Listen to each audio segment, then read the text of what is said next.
Thank you. Gracias por todos.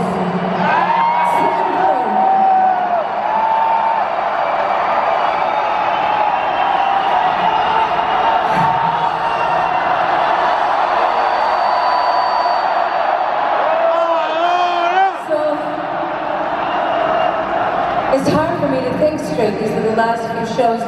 We've worked for so long to present this magical journey for you. I hope you are still with me. I hope you are following. Are you with me, Mexico?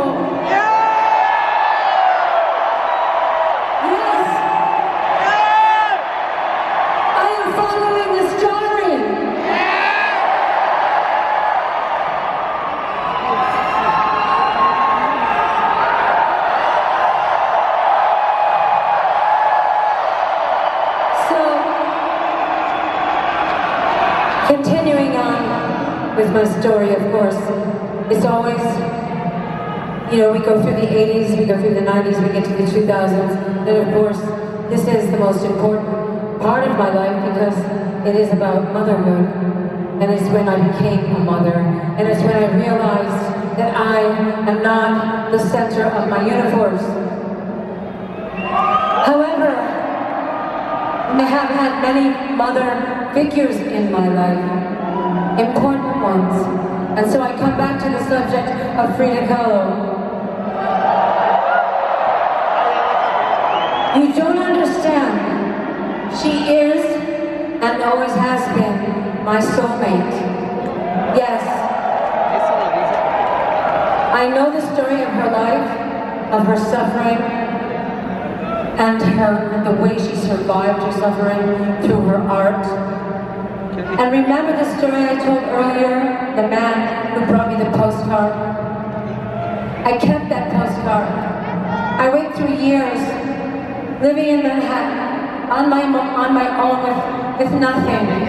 And unfortunately, she was always on the wall of my very small bedroom. Pinned to the wall, I stared at her every night, praying to her for strength, because I had no mother to call. So Frida was my mother.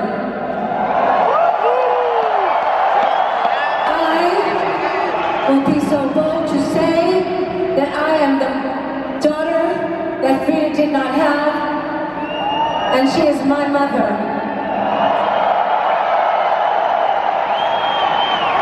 One day in the summertime, I was walking to a dance class, and the door was closed to the dance class, and I couldn't get in, and a man was standing there, and he said, "Oh, do you want to use my phone?" I said, "Sure, yeah." I went to his house across the street, and as soon as the door shut behind me, I knew I made a mistake.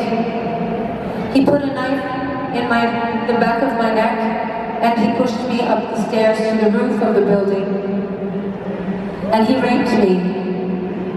And then he threatened to throw me off the top of the roof. And I never once stopped thinking of Frida. And then he ran away. Somehow I survived. Somehow I found my way home. I went into my apartment. I curled up on my bed. I didn't leave my apartment for a week. And I stared up at that picture, that postcard of Frida, for one whole month. I stared at her face. And I cried. I didn't speak to anyone. And she spoke to me in a language I didn't understand, but I understood. She said, "Get up. We are all broken. Get up and get on with your life and follow your dreams." And so I did. And so I thank you, Frida.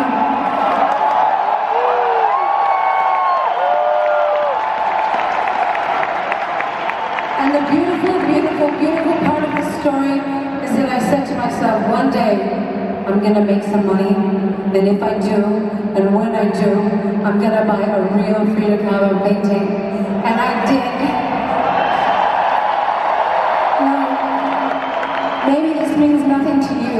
but it's part of my life, and I'm reading from my journal, and I'm telling you the stories of my life, and it's not just about music, it's about art and creativity and believing in yourselves and rising above your suffering and knowing that you can make it. You can survive.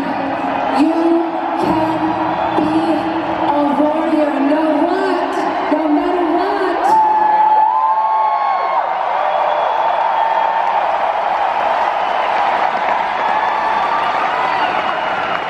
And I know many people in this arena have suffered.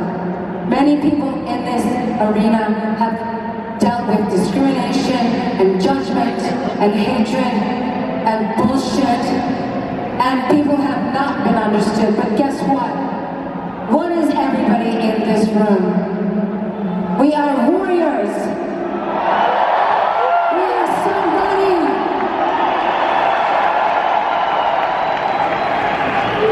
Fuck yeah. Say it one more time. Say it, fuck yeah.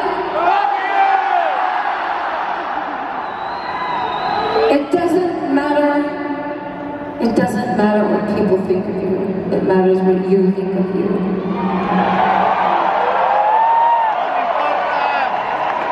Do not rely on other people's judgment and approval for your happiness.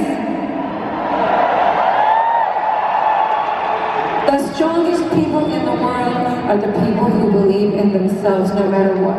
So please, Mexico, all of my fans, everyone who has stood